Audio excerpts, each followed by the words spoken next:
নমস্কার বন্ধুরা, আশা করি আপনারা সকলে ভালো আছেন। কাকলি কিচেনে সকলকে স্বাগত। আজকে রান্না করেছি একদম কম তেল মশলা দিয়ে পেঁপের তরকারি। এই গরমে হালকা তরকারি খেতে ভালো লাগে। তাহলে চলুন কিভাবে রান্না করেছি দেখা যাক। আমি আজকে পেঁপের তরকারি করব। পেঁপেটাকে আমি প্রথমে কেটে নিচ্ছি।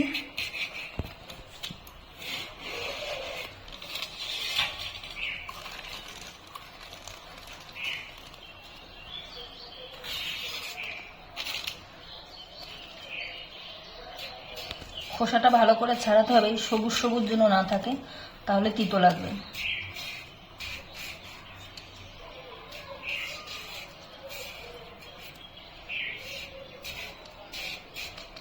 কেটে নিয়ে ভেতরের এই যে আঁশের মতন রয়েছে বিচির, এখান দিয়ে এইভাবে চামচ দিয়ে এভাবে ফেলে দিতে হবে। এটা থাকলেও তিতো লাগে। ভালো করে আমি পরিষ্কার করে নিলাম।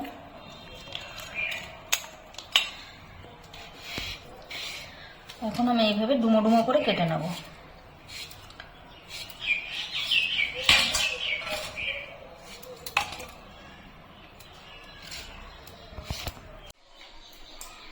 এই যে পেঁপেগুলো আমি সব ডুমো ডুমো করে কেটে পরিষ্কার করে ধুয়ে নিয়েছি। আমি এখানে মাঝারি সাইজের দুটো আলুও কেটে নিয়েছি। আপনারা চাইলে আলু বাদ দিতে পারেন। আমি এখানে সরষের তেল গরম বসিয়েছি। এখন ফোড়নে আমি দিয়ে দিচ্ছি পাঁচফোড়ন আর তেজপাতা। এখানে পাঁচফোড়নের পরিবর্তে আপনারা জিরেও দিতে পারেন, গোটা দিয়ে। ফোড়নটা ভালো করে ফুটে গেলে আমি সামান্য পরিমাণে একটু হিং দিয়ে দিচ্ছি। হিংটা দেওয়ার পরে আমি পেঁপেগুলো ছেড়ে দিচ্ছি তেলে।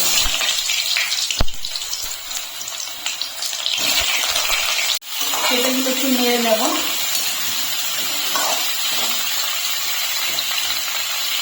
আমি এখন লবণ দিয়ে দিচ্ছি, পরিমাণ মতন লবণ আমি দিয়ে দিচ্ছি প্রথমে।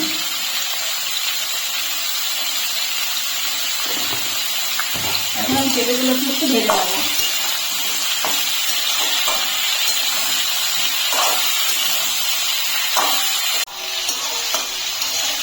পেঁপেটা হালকা একটু ভেজে নিয়েছি।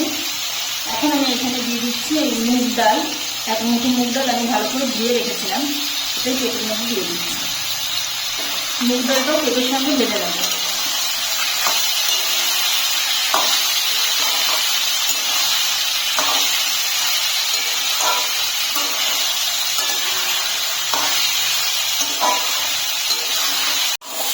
ডালটাকে আমি পেঁপের সঙ্গে ভেজে নিয়েছি। এখন এর মধ্যে আমি মশলা অ্যাড করব। আমি দিয়েছি কিছুটা আদা, আমি ঘষে রেখেছিলাম, সেটাই দিয়ে দিলাম। এর ভিতরে দিচ্ছি হলুদ, ছোটো চামচের 1 চামচ জিরের গুঁড়ো, 2 চামচ দিলাম ধনিয়ার গুঁড়ো, আর দুটো কাঁচা লঙ্কা চিড়ে নিয়েছি, দুটো দিলাম, আর 3টে আমি গোটা গোটা দিয়ে দিচ্ছি। সামান্য একটু জল দিয়ে দিচ্ছি। এখন মশলাটাকে আমি ভালো করে পেঁপের সঙ্গে একটু কষিয়ে নেব।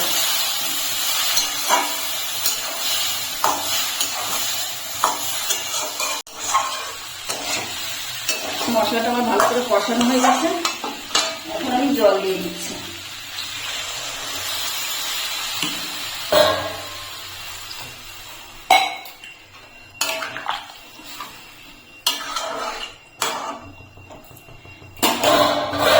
এখন 5 মিনিটের মতন ঢাকা দিয়ে দেবো।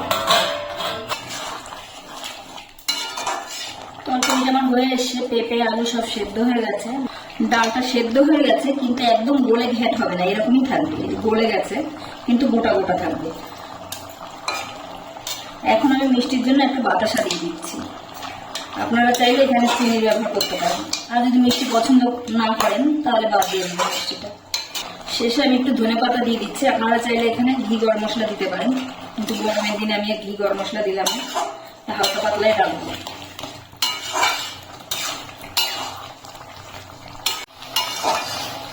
ঝোলও আমার শুকনো হয়ে যাচ্ছে, এখন আমি নামিয়ে নেব। রেসিপিটা তৈরি হয়ে গেছে। ভিডিওটি যদি ভালো লাগে তাহলে একটা লাইক করবেন এবং কমেন্টে জানাবেন কেমন হয়েছে। আর যারা নতুন তারা চ্যানেলটি সাবস্ক্রাইব করে পাশে থাকবেন।